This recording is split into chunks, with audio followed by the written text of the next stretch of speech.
So glycolipids, so that means the lipids which are in association with the carbohydrate, okay, or carbohydrate derivative.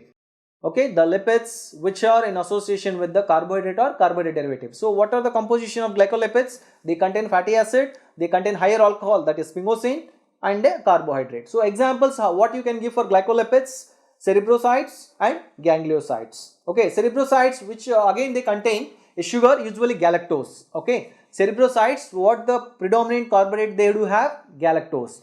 Okay, where it is present? Cerebroside is present in white matter of the brain, okay, and myelin sheath of the nerves. In Gaucher's disease, what happens? And reticuloendothelial cells of spleen and liver, okay, the level of this cerebrosides increase in the diseases like Gaucher's disease, especially in the reticuloendothelial cells of spleen, liver, and lymph nodes and bone. Gangliosides, ganglions, where you get these ganglions? Ganglions which are present in the, again, neurons, okay, ganglions, where they present? Structure of neuron, you do find the ganglions. Okay, so what they have? They have N-acetyl-uraminic acid as a predominant substance along with the fatty acid and the sphingosine, 3 molecules of hexoses, either glucose or galactose. Okay, and where it is found? Cerebrosides found in white matter of the brain, and gangliosides you will get in the grey matter of the brain. Okay, in Tay-Sachs disease, gangliosides levels will be increases. That means these gangliosides cannot be degraded and they start accumulating in the grey matter of the brain and causing disturbances in the brain. The results to a disorder, Tay-Sachs disease. Tay-Sachs disease is also one of the lipid storage disorder.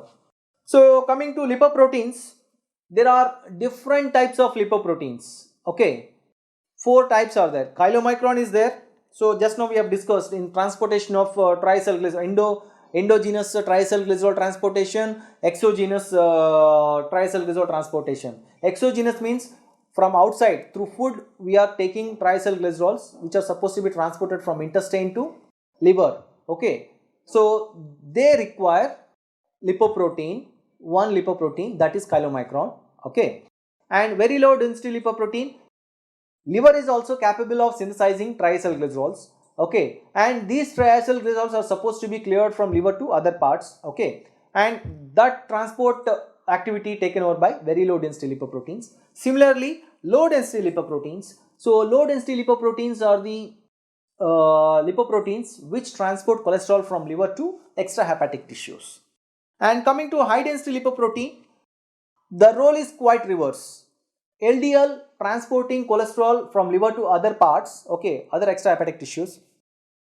HDL collects the cholesterol from the extrahepatic tissues and dumps to the liver. Okay, that means it's like scavenging of the garbage. So it collects the cholesterol from the circulation and dumps to the liver for further modifications and for the storage. Okay, so that means HDL is good.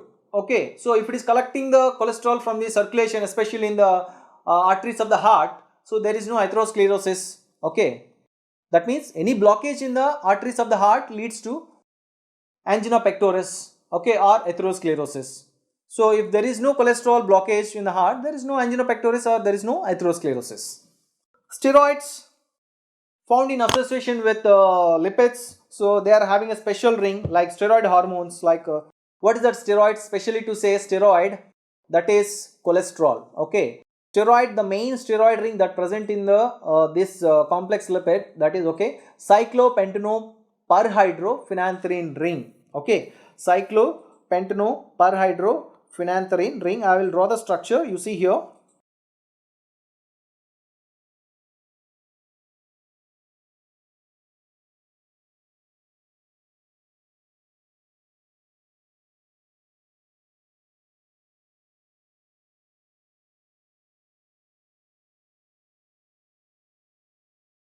So this is the ring A, B, C, D. 4 rings are there. That means 5 rings are there. This is also ring you can compare. Okay, cyclopentanoperhydrophenanthrene ring. 5 rings are there. Okay, so example you can give cholesterol. So this cyclopentanoperhydrophenanthrene ring nucleus. Okay, which is basis for steroid hormones, bile acids, and vitamin D. So that is the importance of steroids. Without steroid, there is no sex hormones. Okay, there is no vitamin D, there is no bile acids. Okay, so all these are required for essential functions such as sexual reproduction, steroid hormones. Okay, some are for digestion of lipids and proteins, some are for bone metabolism. So without this, these functions will be hampered. Cholesterol. So the main prominent cholesterol, that is, the main prominent steroid in our body, that is cholesterol. Okay, and how many carbons it is have? 27 carbons it is having. Okay, and OH group and a double bond, two methyl groups C10 and C13, and a side chain of 17 carbons. Okay, totally it is made up of 27 carbons. Okay, how many carbons cholesterol have? 27 carbons.